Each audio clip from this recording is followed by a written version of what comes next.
Marcus and I met a lot of years ago when I was teaching a competitive color guard that he was performing in. I think we met, it was 1996, to be exact.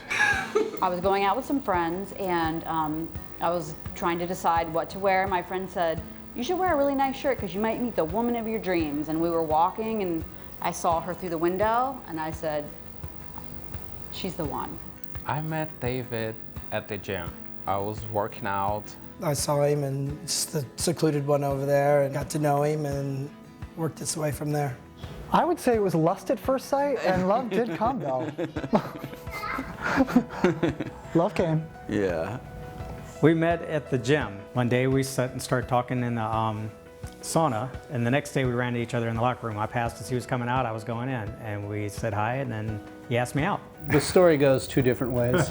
Yeah, he definitely showed an interest in me. Mm-hmm. And yeah, we hung out, we were friends for a while. We dated very briefly, and then we stayed friends for many years and dated other people. Yeah. And then all of a sudden, something just clicked, and we instantly both knew we needed to be a couple. He was like my best friend before he was ever anything else. You know, we had a really good friendship before we kind of took the plunge into a relationship, so it's kind of how it worked. It seems like forever and a day ago that we met. It was kind of an odd set of circumstances that I went online one night. It was an AOL chat room for same-sex guys in Fort Lauderdale. His profile actually seemed somewhat normal, which is exactly what I IM'd him and saying, "Hey, you sound like one of the only normal ones in the room tonight. You seem kind of interesting. Check out my profile. If you like what you have to see, get back to me." I mean, basically, we were both married when we met at the gym. Initially, we were married to women. You know, I mean, I'd always had these feelings for many years, but had suppressed them. So it was a very difficult time, you know. I had to really think about myself for once. For too long, I tried to live my parents' dream, you know, everybody else's dream, but my own. When I first saw him, I thought he was pretty hot. I mean, he had long blonde hair, and I was instantly attracted to him. I remember I didn't want to call him too quickly, so I think 2 days went by and he called me, and I was like, yes. I guess it took her about a week to call me back, and then she had like 50 billion questions. She thought I was a teenager, which made me very happy, and you know, wanted to know how long I was single and various other things, and I passed all the questions, and here we are, 10 years later. I'm originally from New York. I worked in New York as a firefighter for a bit. Yeah, I was at the World Trade Center that morning before the second plane came in. It was obviously a very sad time of my life. I wouldn't say I handled it very well, and hence some of the reason of why I left the fire department. Moved to Florida, yeah. Cue in John Duffy. Met John. We met playing softball. Mm-hmm. I knew I wanted to be a parent regardless if it was with someone else or by myself. I knew that I wanted to be a parent. I don't know, for me, I think a lot of it has to do with my childhood. I didn't have a substantial father figure in my life. The point I decided to be a parent was I always knew I was going to be a parent and wanted to be a parent. When Paul and I got together, we discussed it. I said, you know, this is going to be a part of my future, and then it took 3 years of me saying, this is happening, this is happening. We had talked about being parents prior to us ever getting involved, and it just never really happened for either one of us, so we just kind of made peace with this was the way our life was going to be. And we got dogs. I knew I was gay at 13, and I've wanted to be a parent as far back as I can remember, probably even before then I wanted kids. I've always loved being around kids, taking care of them. I have a sister that's 7 years younger, so always having a smaller person around me was natural. We knew we were both interested in kids from probably the first time that we dated. He mentioned he loved kids and wanted kids, and I mentioned I wanted kids, so we knew that that was going to happen. That was one of the things that we wanted, was be fathers. We wanted to have a kid. The topic of having a kid came up on our very first date. He brought it up, and I thought, so not happening. so not interested in having a child. And I thought, oh, this is going to take a little bit of time, but it's going to happen at some point. So I essentially brushed it, underneath the rug for a little bit and kind of said, all right, well, it's going to take some time, but we'll see. I definitely wanted children maybe more than Paul. I don't know that he wanted them less. He just didn't know that he had that much love and was capable of doing it. Yeah. That's the way I see it. I mean, I grew up with the fact that always kind of believing that the marriage kid thing was not going to be a part of my story, And then when things started changing in the world and I started changing, involving like my own feelings and opinions, then it started looking like, hey, I could actually do this. But before, when I was growing up and as a kid, or even in college, I just never thought kids would be in the story for me. Well, it was more of a conversation we had on our second date. I walk into his house for the second date and it's, yeah, by the way, I want to put this up front. I want to have children. If you don't, yeah, there's the door. Don't let it hit you in the butt on the way out. So I've always wanted children, so as long as I can remember. The idea of not having children, actually, my age was kind of hard on me. With my ex-wife, we didn't have any children. Being on the same page with children definitely had a lasting effect. It says a lot about a guy when they really want to love a child. It really does say a lot. It's becoming more acceptable for gay couples to foster. There are no laws that prohibit a gay individual from adopting or foster parenting.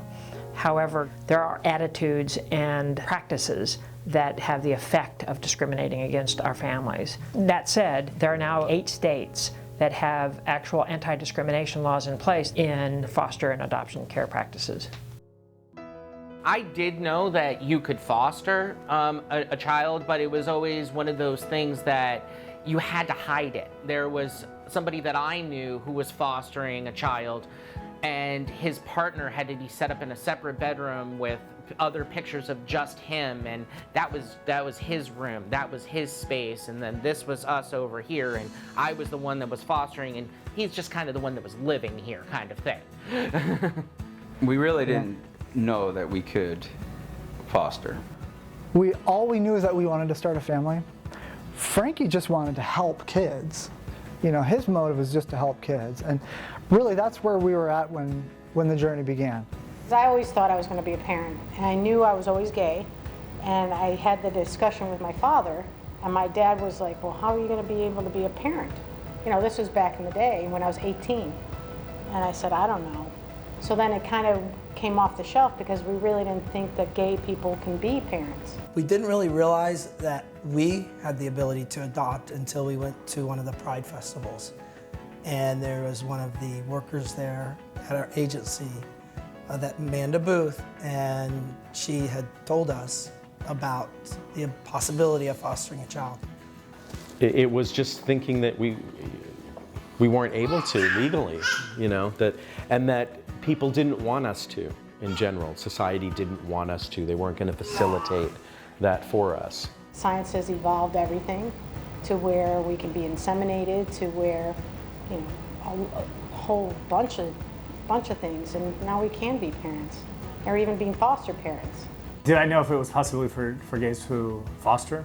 I did, just because I'd followed kind of the news, and I knew that there was a lot of controversy about it, and several years back I remember them talking about how there's all these kids in foster care, and then there's all these gay couples that wanted to adopt and they weren't letting them or foster.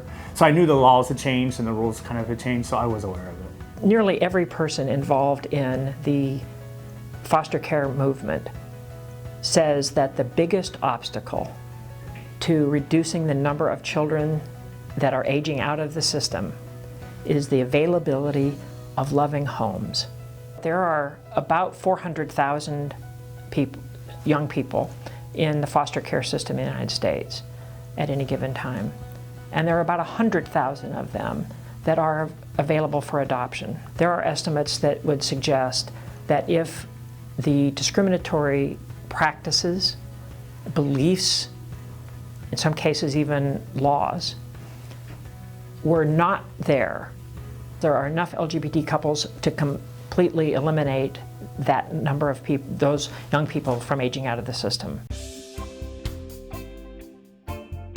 To become foster parents, we had to go through a whole process of going to classes for 13 weeks. We had to have our entire life scrutinized. They had to come into our house and make sure that nothing was going to fall on the kid's head.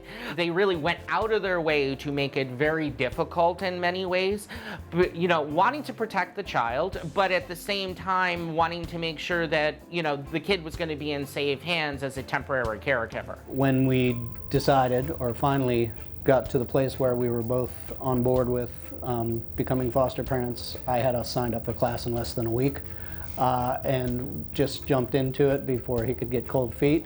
The foster care class wasn't really difficult for us. It was difficult getting time off of work, but we made that happen, and we actually really enjoyed it. Some of the stories were heartbreaking, but other than that, we enjoyed it. We learned a lot. We learned a lot about how our system works. The woman who was teaching the class was very charismatic. She was very pro gay foster parents, and she was very excited to have so many gay couples in the room. And that was a lot of what really got us on the train, because it became, this agency wants us here. This agency is actively looking for gay people here. And I thought that, you know, okay, I'm gonna at least go to the next class. Basically, it's a 12-week crash course on how to be a parent, how to deal with the foster care system, what you're gonna encounter, learning what you want to do, and really a chance for the foster agencies to weed out who is not going to make the cut. When you're fostering, it's not about you. It's always about the child and the child's needs, because the kid's being taken out of a very bad situation, and they need a family that's going to be stable, loving, and supportive for them, and your needs need to go on the back burner. When we were taking the foster care classes, I was actually halfway through to a master's in social work at the time, and I had just gone through childhood development as part of the curriculum. So a lot of it was validating things that I knew, but one of the things that concerned me, and of course it came up in the foster parent classes, was attachment disorders and reactive attachment disorder specifically. I think what scared me most about the class was the attachment, and then not being able to follow through with that. Like, was I going to be able to handle that? You listen to new cases, and it really plays with your emotions throughout the classes. I think that was the hardest thing, because I mean, you can learn CPR, you can fence your pool, you know, you can baby-proof your house. That's easy, but the emotions, it is there. What scared me the most was, maybe it was around class 5, and it was like the psychotropic meds and possibly having a kid who could have mental issues, and we wouldn't find out until later. And then when we got closer to the end of the class, we all, you know, had to start getting a crib and getting a room together. That's when it started moving really fast for us, and I think that part scared me, because I'm like, this could happen really soon, sooner than we think, you know? The class that kind of touched me the most, or really like made an impact on me, was when they talked about some of the real life situations and what got the kids into care. And I realized then in class, my role was a lot bigger than what I originally thought it was going to be. I mean, you know, some of these kids, it's just heartbreaking, the reason that they're there. And the big thing about it is that, you know, one thing I'd like everybody to know, and people that ask me, is these kids are not like, they're not permanently broken. You know, they're not flawed in any way. They were just in a bad situation, and they needed to be removed from that situation. And that really made an impact. You would go in one night thinking, yeah, I can do this, and sometimes you come out of there like, maybe I can't do it. You know, the classes were really eye-opening. You know, some of it was parenting classes. Some of it was about safety and security, very, very informative, and scary at the same time. One of the main things that scared me in the classes was separation. They had 3 separate classes on how to separate from the child, which is a very intimidating and heartbreaking thought. You know, anybody who I talk to about fostering who's scared is scared of separating from a child they fall in love with, and it's natural. This is about the child. This isn't about the love that you've always wanted in the family, you've always wanted. This is about helping a child. When we went to foster care, I found out that they didn't have any problem with us being gay, that they had several foster parents that were gay. And they kept telling us that the goal is not adoption. You're not going to get to adopt these kids, you're just fostering and that's it. In the classes, they're constantly reminding you that the goal of foster care is reunification with the biological parents. Mm-hmm. That's the goal. Sometimes it becomes a permanent situation, sometimes it's a temporary situation, but you know, just that whole idea that you can really make an impact on a kid's life, I mean, you know, it gives, I don't know, it felt like I had purpose. If down the road the child, you know, doesn't have a safe place to go to, and I've been fostering, I am fully open to take that child in. I think that all parents should have to take a class like that. Yeah, the Even minute, if it's the a minute shorter you get version. pregnant, you should have to take some kind of class like this. I mean, It can do nothing but help, you know? It can't, yeah, absolutely. The stuff that they covered in the class, and just with the day-to-day care of a child and the different ways of disciplining and what's appropriate and what's not appropriate. I mean, everyone has their own ideas, but it definitely opens your eyes to a whole other way of thinking, and whether you choose to go down that road or you choose to go down a different road, at least you've been exposed to something new. Going through foster care class definitely makes you a better parent. Yes, I think it makes you a better parent. You know, the normal straight couple could really benefit from classes. And when I came out of it, I thought this is something like every parent should have to take, especially learning kind of how to like behavior management and things like that. It is funny that, you know, straight people can just have a child and that's it. The child's theirs, and you know, if they're able to. But with us, we had to jump through the hoops, you know. But I've always been willing to jump through the hoops because I'm so grateful for the opportunity that I didn't know existed.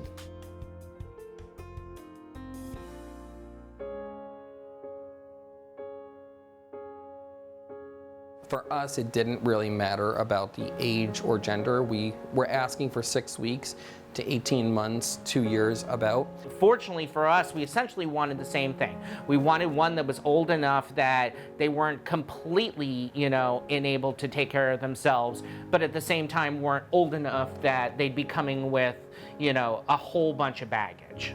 We said we preferred a girl. We thought that an infant would be better because we wouldn't need to worry so much about what their background was and, you know, how they might have been traumatized or neglected. Once we were licensed, we immediately got phone calls asking for placements.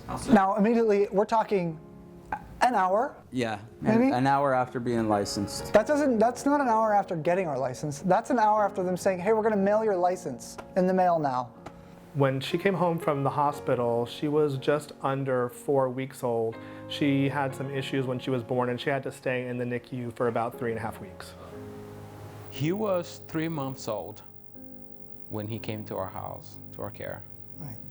Well, Sarah came to us when she was 7 months old, and at that point, we were told that prospect for adoption on the case was probably good.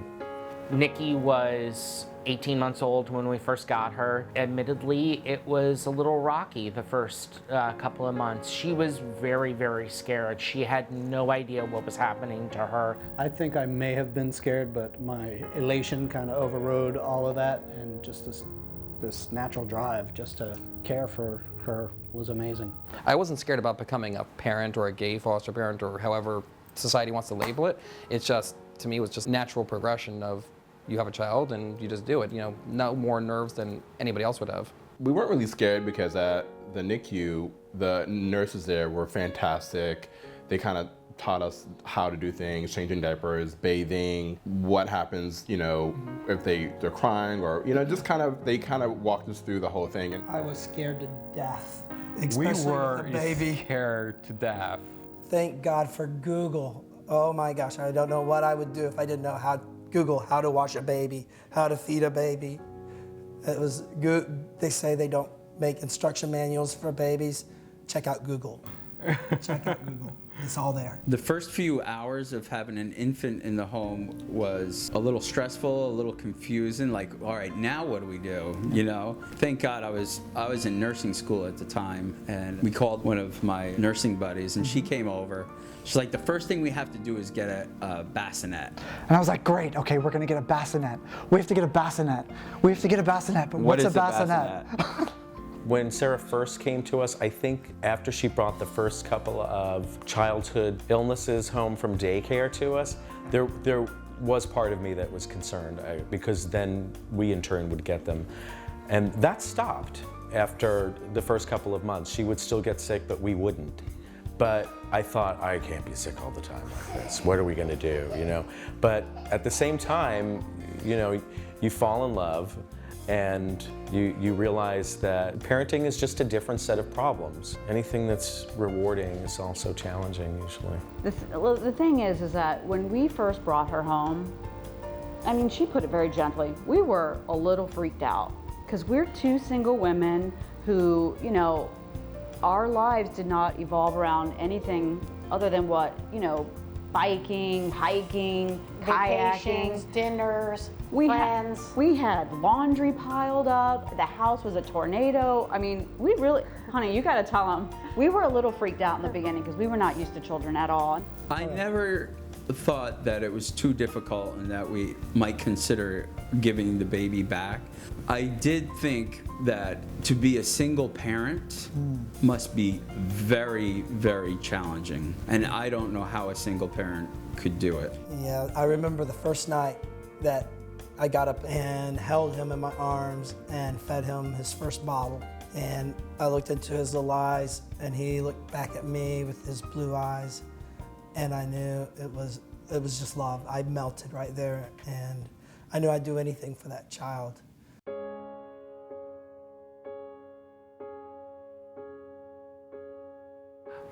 My family told me I was nuts. No, my family was very supportive of the idea of me becoming a father. They all said, you're gonna make a great dad. But at the same time, they all kind of were like, are you sure that you really want to be a father? Are you willing to take on that responsibility? You know, is this really something that you really want? And, you know, in a way, it was almost having to kind of convince them that, yes, this is something that not only did I want, but that we wanted. That was my main concern, was what society would think about, you know, two men raising a baby. And so far, society's basically came out and said, you know, it's great.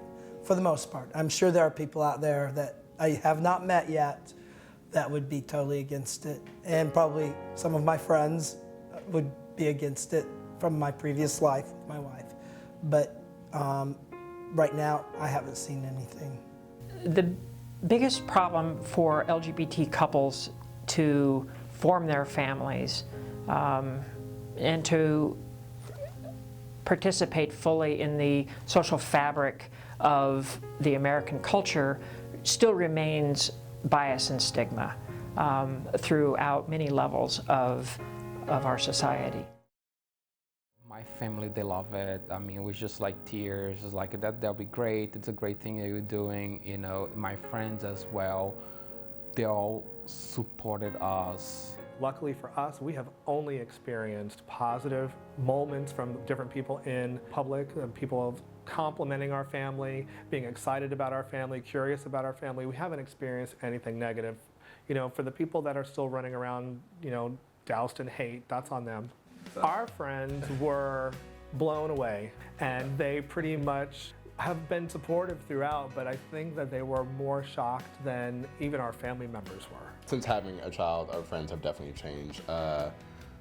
Some of the ones prior have stuck around, and we see them every once in a while and visit, but now we have a huge network of, you know, gay dads and with kids, and it's been just incredible.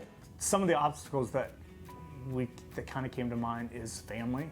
I was less concerned about his family and how they would take it and kind of accept it. I was a little more concerned about my family. They're a little bit more traditional. I don't think that they even thought that I'd ever want children. And then bringing in a child that would be a foster kid that may not stick around, I was afraid that they would not kind of open their hearts. And then I knew that we were open to any race child, so that was another element that I felt like my family was pretty open-minded, but you know, it's still something I didn't know. I didn't know how they'd react. So that was the biggest thing. For me, I think reaction-wise, I think would be just small-minded people. Seeing, number one, a gay couple, but with a child of a different race. I'm kind of a protective bear when it comes to my family and protecting them, and I would put up with no nonsense from anybody. Nobody's ever been mean, outright mean. No. People have been surprised. People have been curious and had questions. It's usually, for me, older white women, like old women, and they're like, oh, she's so cute, you know, where's her mom? Sarah got placed, they were ecstatic. All about it then. My parents actually drove here from Louisiana twice to see her. My family's been extremely supportive through the entire process, and so have our friends. I think that when I mentioned it initially, I could sense some skepticism as to, you know, whether or not they thought it was possible, or we were aiming too high, or we were too excited about something, or, you know, that wasn't going to happen. Within a week of her coming into our life, several of our friends that we used to hang out with disappeared from our life. They did not want anything to do with kids, did not want to be around her, did not want to hear her. Our new lifestyle does not fit for some of our old friends. You know, some gay men love children and want to be parents and be around them, and other gay men are very used to their independence, and while they might like children, they don't necessarily want to spend a lot of time around them. You know, I don't really feel as though we get strange looks from people. I think that if this was 10 years ago, we would have gotten a lot more strange looks. When we told our friends that we were fostering, people were supportive, people were shocked. I think secretly they were more shocked. Secretly they were shocked. You know, you get a face like this, like, oh, that's great. At first they thought we were talking about a puppy. We would say, we're getting a baby. Oh yeah. You know, gay people they call their dogs their babies, so. I got that a lot. How old's your puppy? Yeah. What kind of breed? Like human? I think most people admire and respect us, and a lot of people wish that we were their parents because we do come with a lot of love and a lot of good stuff. I think that being in the gay community, period, we all rally around each other. And I really like it because a lot of our gay friends have children, you know, they're mostly men. We're like the token lesbians. And so for us, it'll be good to be able to be a female figure to these little children that are growing up, you know, with two dads and vice versa. The piece that we struggle with, though, is, and I think it's important to say, is that there's still a lot of people in the gay community that kind of give us that look, like, you know, what are they doing? Like, you know, and so it's weird. We don't really fit in the gay, the gay culture. We don't really fit in with the straight mom and dad soccer mom kind of thing. So we have kind of our own little thing. It's kind of interesting. The people in the gay community that we meet, I feel like we give them hope. A lot of people, especially when we first got Zachary, a lot of people didn't have parenting on their radar as a gay person. I noticed some people staring, and you know they're judging you one way or the other, but it's difficult to ascertain whether they're looking at you with approval, with disapproval, or maybe just looking at you trying to process it. Yeah, some people judge us, some people are delighted, and maybe we can change other people's minds. Well, I've been a member of the LGBT community for the last couple of decades. I've been an activist for at least that long. And I think there's been tremendous change. It's obviously been very positive on the marriage front, and that's a good thing because marriage confers with it many benefits. People are starting to look at us and starting to look at our families as more similar than dissimilar has made a tremendous effect.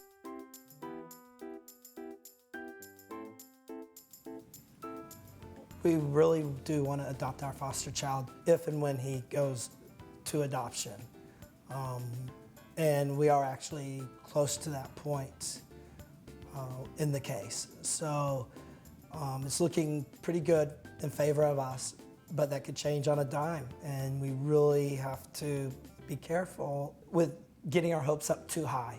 I don't know who spoils her more because I will tell her no, but you'll never tell her no, but I buy her way more things.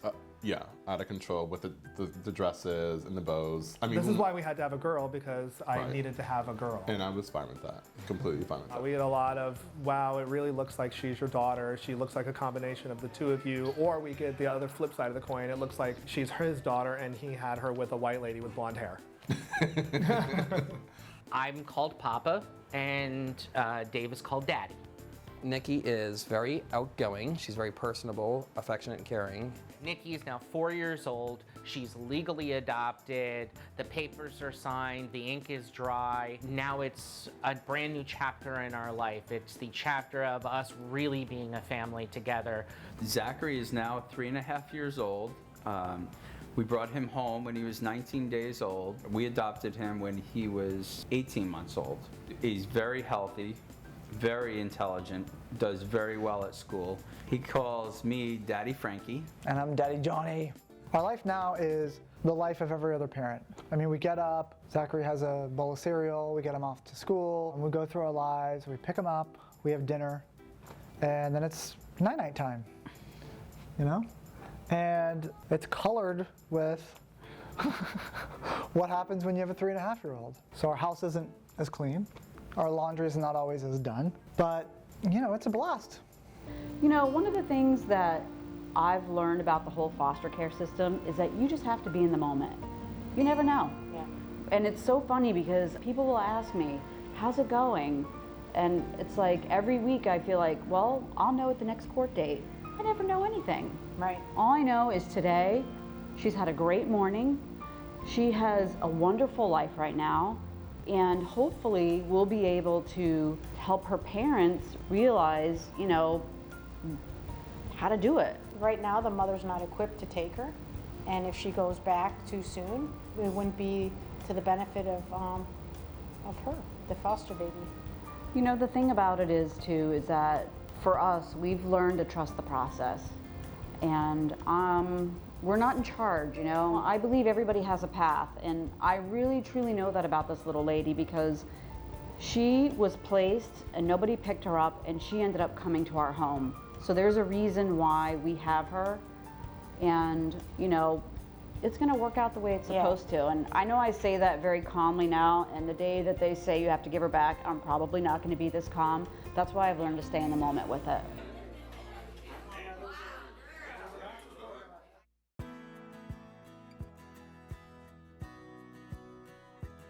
Family Equality Council is a national organization.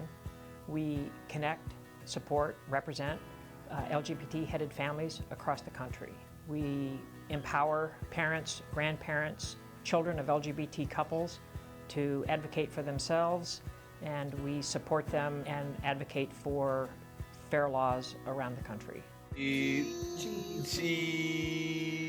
We were founded actually about 32 years ago by a group of gay dads who had been in previous heterosexual marriages, and they decided they wanted to find people like themselves, and that's how Family Equality Council was started. At Gays with Kids, we help gay dads navigate fatherhood. We do this primarily by sharing stories on how gay dads are creating and raising families.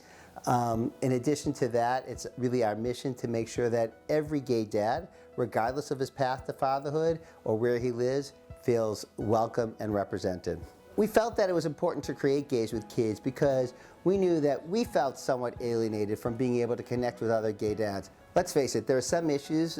If you're a parent, it doesn't matter if you're the dad, the mom, if you're the primary caregiver, it doesn't matter if you're the grandparent, an aunt, a foster parent, etc. Some issues are universal. But the reality is that there are many issues that we gay dads have in common with each other. For example, I find that, you know, since I've become a dad, I came out 20-something years ago, and I came out in a big way, and I've lived often during the last 20 years in very gay communities. But since we become dads, we're coming out almost every day. We're coming out to the kids' teachers, the principal, the pediatrician, the dentist, play dates, coming out all the time. And that's not something that I can really address or discuss with our straight peers. It's something that is an issue that really, you know, I can only really discuss it with other gay dads. And so there are numerous issues like that. And so we felt it was really important to be able to create a an opportunity for gay dads to be able to share these experiences. We have a great relationship with Family Equality Council, been to Family Week. There's, but really depending on what your needs, there's legal organizations, there's adoption agencies, foster care agencies that really work closely with the gay community. There's surrogacy agencies, fertility clinics that have a lot of experience with gay community, with HIV positive men. I'd say my thing is do your research. Certainly come to Gays with Kids. Our gay dad bloggers, our writers are talking about a lot of these agencies by name, and just do your research. We have so many different types of stories on Gays with Kids. We've already up to about 400 articles and blog posts since we've launched. We have stories from, I don't know, 25, 30 different gay dads who are blogging, and they are just telling stories about how they create their families, issues that come up, really anything and everything.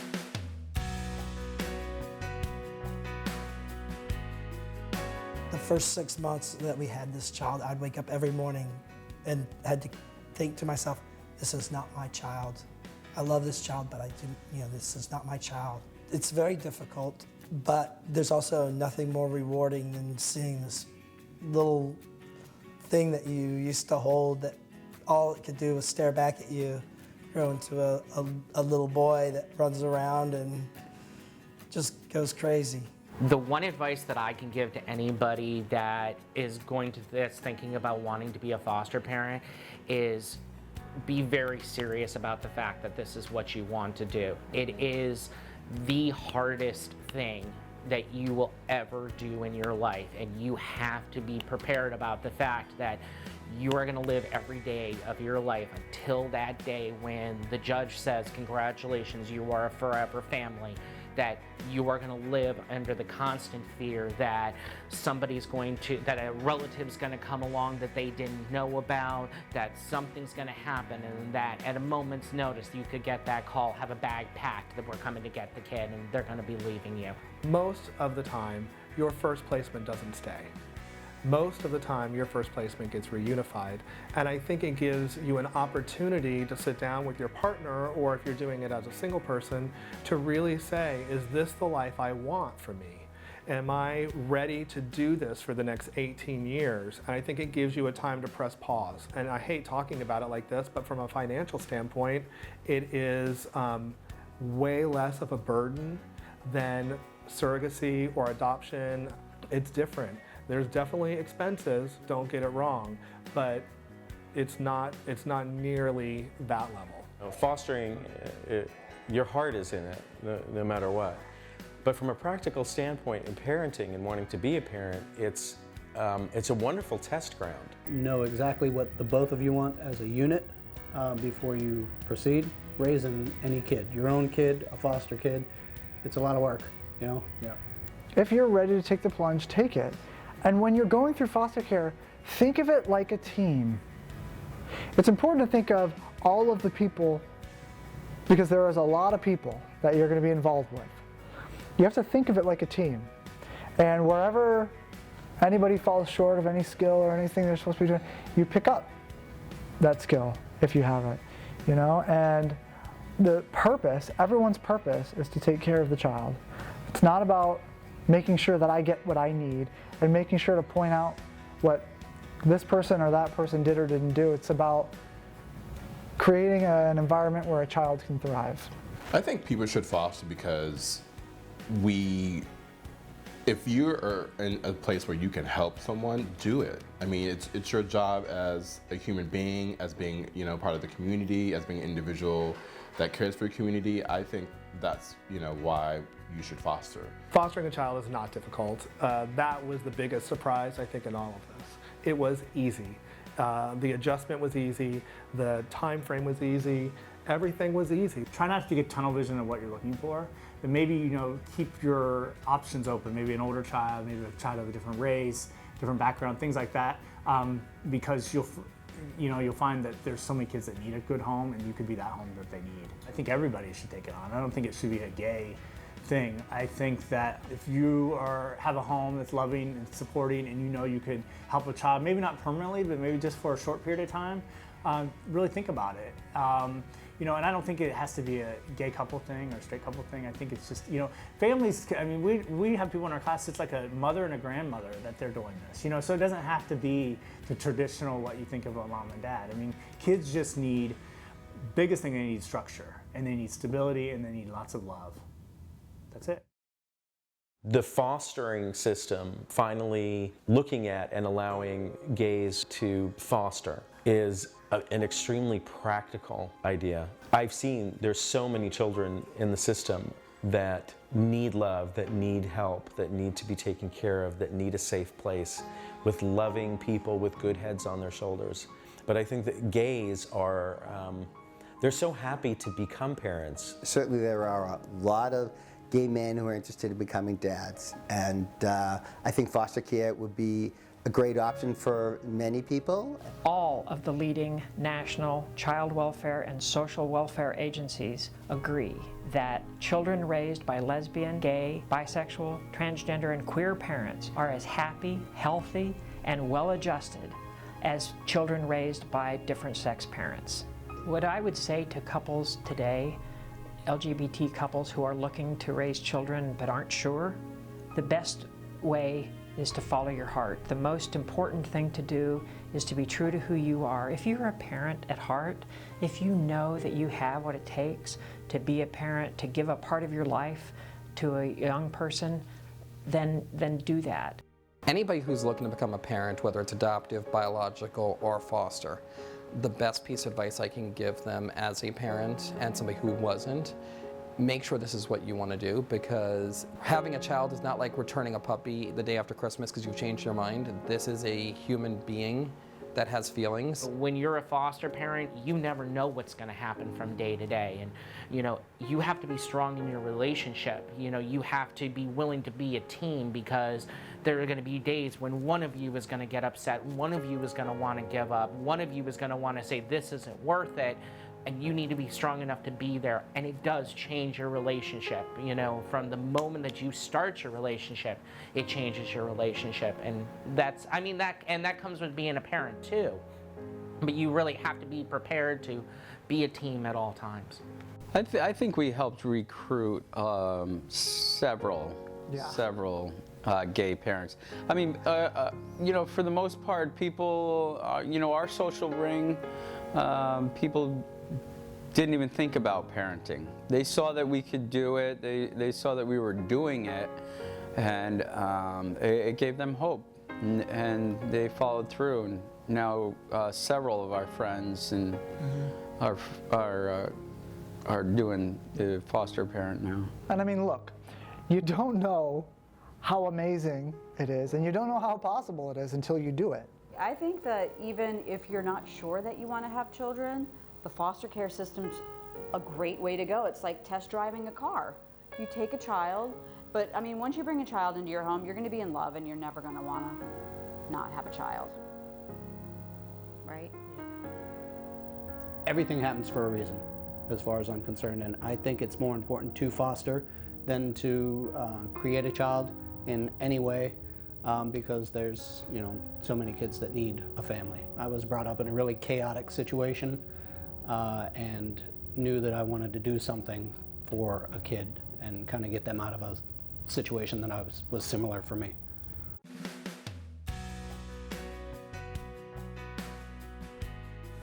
America's changing, is changing for the better. These children that haven't had homes, that were growing up in group homes, they're now finding homes. This isn't something political, actually. It's for the babies, it's for the children, it's the homes that we're able to give to them, and how we can contribute. I had a lot of exposure to the evangelical people. A lot of them, even some of my previous friends, would probably believe that what I'm doing is wrong and hurtful. But I welcome them into my home. Come sit at my dining table, and you see my child and how loved he is and how happy he is.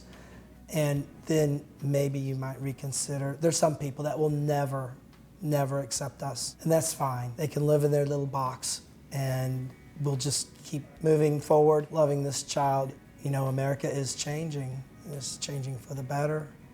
Hi, Daddy. Hi, Daddy. I love you. Blow kisses. Mwah.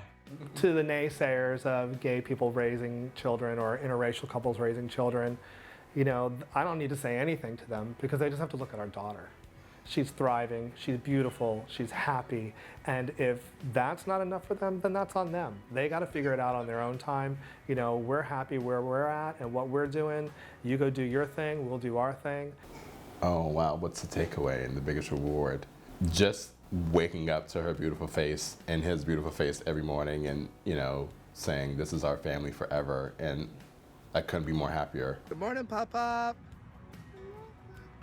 Say we're going to school. Say I miss you. Say write cute twirls. It's changed everything, and you know, as far as filling a void, I didn't know there was a void until it was being filled. And that, I think, is very telling. I think a lot of gay people in general, we carry a fear of not being accepted or not being loved. And when this child comes and they look at you unconditionally, it just melts you. And it breaks down a lot of walls. I wanted to participate in the documentary because I think, you know, the world needs to know. Not so much that gay couples are now allowed to adopt, but that there is such a huge need for adoptive families, and there's kids out there that just need to be loved. We kind of thought if it allows one person or a few families to think, hey, you know, this is something I could do. And then more importantly, I love to see, you know, I know that there's states that they don't allow it, and maybe so it'll open up some people's minds a little bit and realize that, you know, families come in all different types of forms, you know, and so that was our biggest reason, I think. No matter how bad my day has been, I walk into the school to pick her up, and you know, that big huge smile, you know, her telling me about her day, even if it's that she spent the entire day in the little kitchen set playing kitchen all day. You know, it's about having that every day of my life and being able to share that. It's hard to explain. I mean, it fills something in you that, it fills a void in your heart that you didn't know existed until that little person came in there. Anybody can be a successful parent. You don't have to be gay or straight. There was obviously a time when I questioned my sexuality, and I was so afraid, you know, that I was never going to be a parent. You know, that's what I thought, you know, I was going to be. You know, just a single person going throughout life because of my sexuality. And now I see that it is possible. There's a lot of different variations. I think in my own heart has expanded my heart to love more unconditionally and to be selfless and to know that there's a bigger picture and I'm not it. And that's a gift that I've received within myself that's been amazing. I mean, I just want people to know that, I mean, from a, you know, that it's possible for you to be able to do this. I mean, it's not, you don't have to have a lot of money in the world. I mean, you don't have to have a huge bank account. You've also expressed a lot of really strong emotions about black men and being good fathers and stepping up to the plate. I agree, yeah. I mean, and that too. You know, like I said, you know, I didn't have a father figure in my life for the first 10 years. And, you know, to all the black American single dads out there, you know, kudos to you. But all the other ones who are not doing anything, you know, you're missing out. I would just say do it. And what I mean by that is, you know, we discussed it when we started it, and I said, look, let's just take it as it comes. We'll start the classes, and if at any point it becomes apparent that we're not cut out for this, we'll know. And, you know, nothing ventured, nothing gained. So that's how we went into it. And, you know, here we are. Here we are with 2 kids. I agreed to share the story because I'm proud of it. It's the most monumental thing that I've ever done, and I'm really proud of it. I mean, this little girl is happy and thriving because of what we are doing with her. You have to ask yourself if you're ready. There are some people that are just too selfish to be a parent. You know, and they know it. That's a good thing. A lot of them will know it and admit it. And that's okay. Yeah, that's okay. We all have our own path. But if anybody is thinking about being a parent and they have the means and they have a partner for a long time and they just kind of feel like maybe it's just not the right time, do it. There's never a right time, which means it's always the right time. If you have a home and you have a heart, then you should have a child, because that's all that really matters. They just want to be loved. And, you know, that's all I ever wanted as a child. So I'm sure, you know, that the majority of children in this society, that's all they want, is to be loved and be safe. The reward is watching him grow, watching him learn, watching him discover new things, you know, being able to take him places and introduce him to new parts of the world, and having somebody be ecstatic to see you every day at 5 o'clock. he loves seeing us at 5 o'clock when we pick him up at daycare. What better thing can I do with my life than teach and love another human being, you know? And you know, it completes my legacy for me, being a parent. It has given my life a sense of purpose beyond what I ever could have imagined. And every day I wake up and know why I'm doing what I'm doing. A lot of happiness. Our house is so happy. She runs around screaming happy, all of us do. That's all We chase her around the house. We have so much fun. And there's so much love that we'll say to her, go get your baby. And she'll be hugging on that baby. And, you know, they do what's been taught to them. So that's the gift we gave her. Well, I can only talk for myself, is that, you know, I could be pretty self-centered. But it wasn't until, and I do a lot of volunteering, I do a lot of good stuff out there, and it wasn't until we had her to really see, yeah, I was pretty self-centered, because I always do what I wanted to do, you know, and now you can't really, you gotta do what's good for her. And, you know, so it really takes you out of that self mode and more something bigger, because the more stuff you give, good stuff you give her, the more you're giving the universe. Because if you're going to give more love to someone, they're going to bring more love out into this universe. So it's not like you're holding on to that love, you know, you're letting it go. So, I mean, I think it's beautiful. I want gay people to know that they can have families. Not only that they can have families, but they can have cute ones like this. Look at this little guy. They can have a family that helps another community. That the gay community can actually heal the foster community, you know, by taking on a foster child. And it's exciting. It's exciting because I think that we can promote diversity.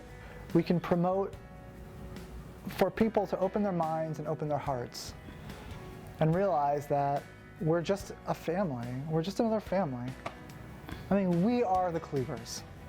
There are so many children that need a place to be. What does it matter who has them? We're all the same. I'm just like anybody else. She's just like anybody else. When people see us being foster parents, that other people just jump on the bandwagon and do it because, you know, we're helping. And I think this is a great way to spark a discussion about it. You know, this world is changing. Get on board. It is changing. I see gay parenting becoming, I see it being a huge wave, like the baby boomers, for instance. There was a major social event that caused the baby boom generation, and I feel like there is a major social event, be it marriage equality and just the gay rights movement, that is causing us to realize that we can all start families, and it's going to explode into its own generation, the gay generation. You know, for anyone that you really need to be completely, really secure about who you are, and you have to be really okay about being gay and being proud of who you are, and etc. Because you will need to come out often, and you know, depending on where you live or the community, you know, there might be a lot of other people like you, or you might be the only gay in the village, and so, you know, that could be a lot to have to deal with. The way to change hearts and minds is through storytelling. It's through learning about who we are and who our families are. It's about participating in the fabric of American life. That's how we change hearts and minds over time. I think that being a parent is possibly the most scary thing you can do. You don't know what you're going to do from one day to the next. You don't know what your child is going to do from one day to the next. You have visions and ideas and plans and hopes and aspirations, and it is the most rewarding and uplifting and powerful thing that ever occurs in a parent's life. I've seen the gay dad community evolve significantly from when we became first-time dads to now, to my experience with gays with kids. I think the biggest thing is that a lot more people understand that they can become dads. If you're in my generation, in the late 40s or so, you know, it just wasn't an option. Back in the 90s, it was all about AIDS, and for those of us who are HIV positive, is are we going to live, you know, another year? So no one even thought about planning for the future. And today, it's wonderful. You see all these people who are thinking, hey, I can become a dad. Just because I'm a gay man doesn't mean I can't become a dad. And we're giving another opportunity for younger people to say, here's another option for your future.